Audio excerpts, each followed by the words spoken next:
Jadi kalau untuk virus perkembangbiakannya ini harus pada sel inangnya gitu. Artinya virus kalau mau berkembang biak atau bereproduksi dia harus menempel atau harus parasit pada inangnya. Inangnya bisa manusia, bisa hewan, bisa tumbuhan.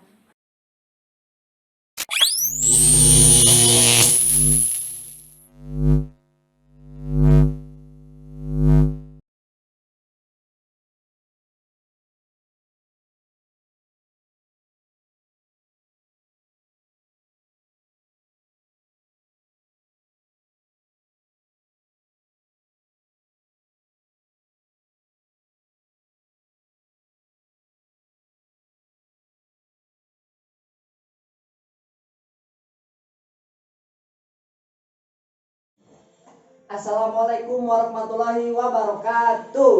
Waalaikumsalam warahmatullahi wabarakatuh. Oke, selamat datang di channel IBG Berkata dan inilah jawabannya. Tema untuk diskusi kita pada hari ini adalah kita akan membicarakan tentang virus. Nah, itu ya. Temanya adalah virus. Dan teman diskusi saya pada hari ini adalah salah satu guru. Ya, salah satu guru. Nah, guru ini guru biologi di salah satu SMK yang ada di Kabupaten Bogor.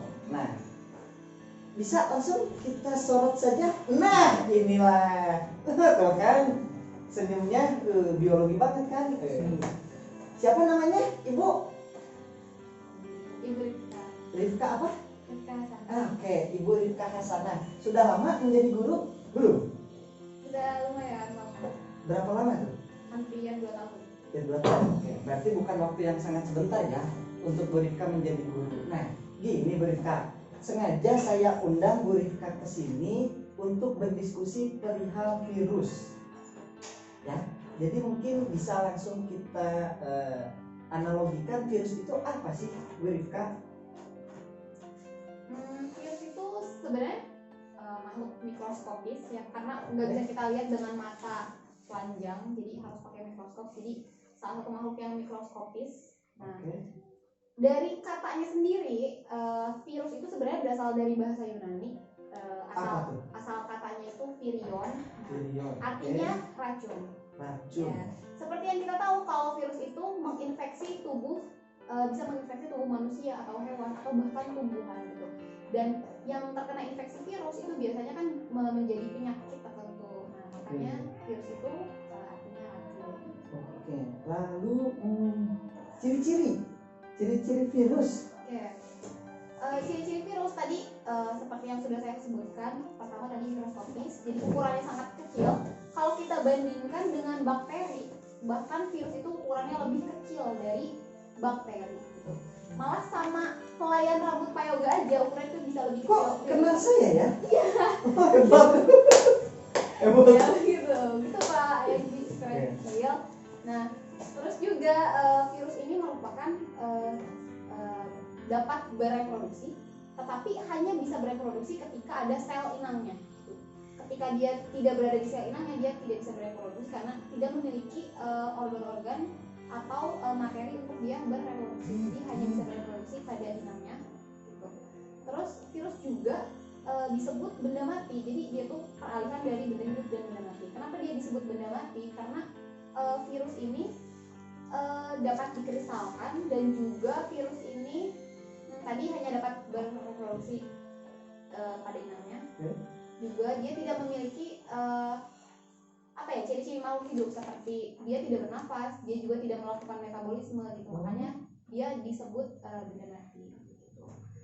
Nah, terus satu lagi ciri-ciri virus juga, jadi virus itu mempunyai asam nukleat. Nah, tetapi asam nukleat kan ada 2, ada DNA dan RNA. Tetapi kalau virus hanya memiliki 1 asam nukleat saja, bisa DNA saja atau RNA saja. Bedanya DNA dan RNA apa tuh, Bu Rifka? Kalau DNA deoksiribonucleic acid, kalau RNA ribonucleic acid. Oke, Bu Rifka, pertanyaan selanjutnya itu mengenai bentuk Mungkin contoh mungkin untuk saya ya, orang awam gitu. Bentuk dari virus itu seperti apa sih?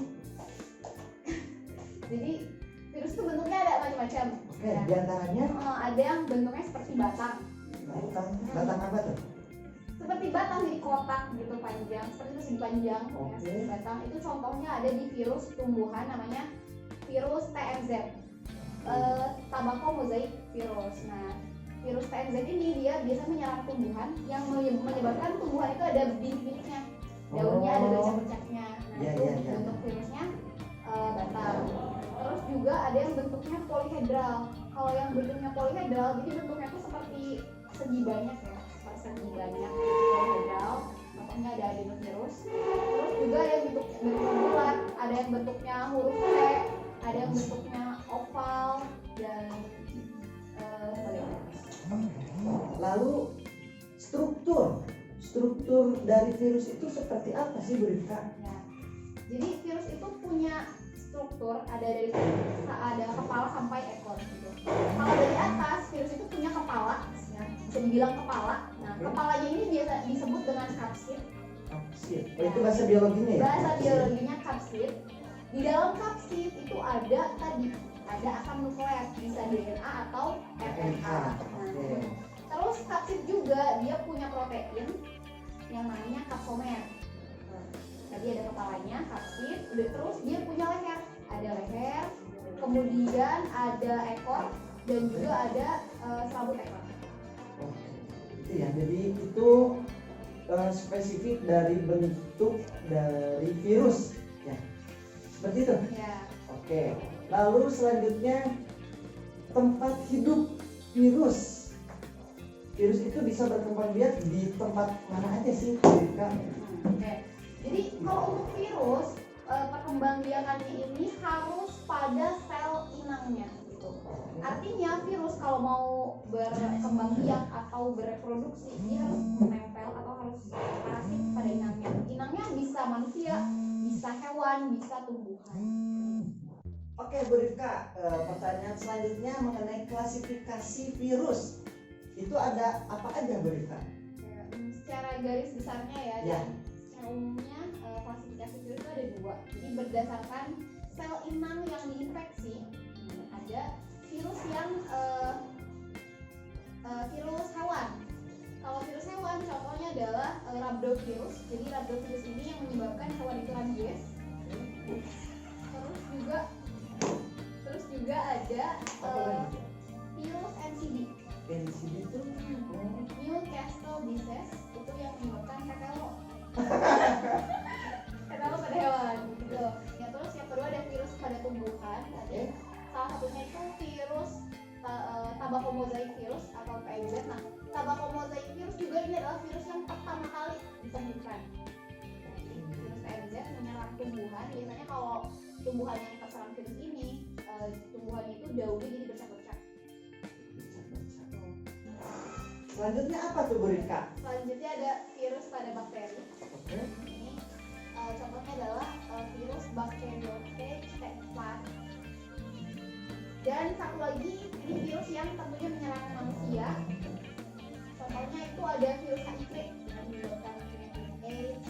Terus ada yang sering kita alami virus influenza yang menyebabkan kita flu. Terus ada juga virus hepatitis, virus polio.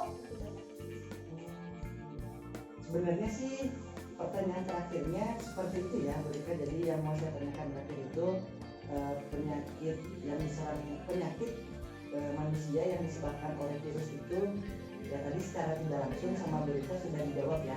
Mungkin bisa lebih dipertegas lagi gitu, mengenai pertanyaan dari saya, virus yang bisa menyebabkan penyakit kepada manusia apa aja tuh? Tadi seperti yang sudah saya sebutkan ya, ada virus HIV itu menyebabkan AIDS. Terus juga ada virus hepatitis, virus polio, virus influenza. Nah, ada juga virus corona itu juga bisa menyerang manusia ya. Jadi virus corona ini menyebabkan SARS, sistem pernapasan. Ada juga menyebabkan MERS, sama dua-duanya menyerang sistem pernapasan. Oke. Pernah penasaran dengan virus corona seperti apa? Pantengin aja channel ini di episode selanjutnya. Oke? Nah, cukup sekian diskusi saya dengan Bu Rika pada hari ini. Semoga bermanfaat, semoga menjadi bahan edukasi untuk pelajar-pelajar yang ada di Indonesia. Kesalahan datangnya dari kami sebagai manusia, kebenaran datangnya dari Allah Subhanahu wa Ta'ala. Selanjutnya nafas dan langkah kita yang akan menentukan aku cinta padamu. Terima kasih. Yeay.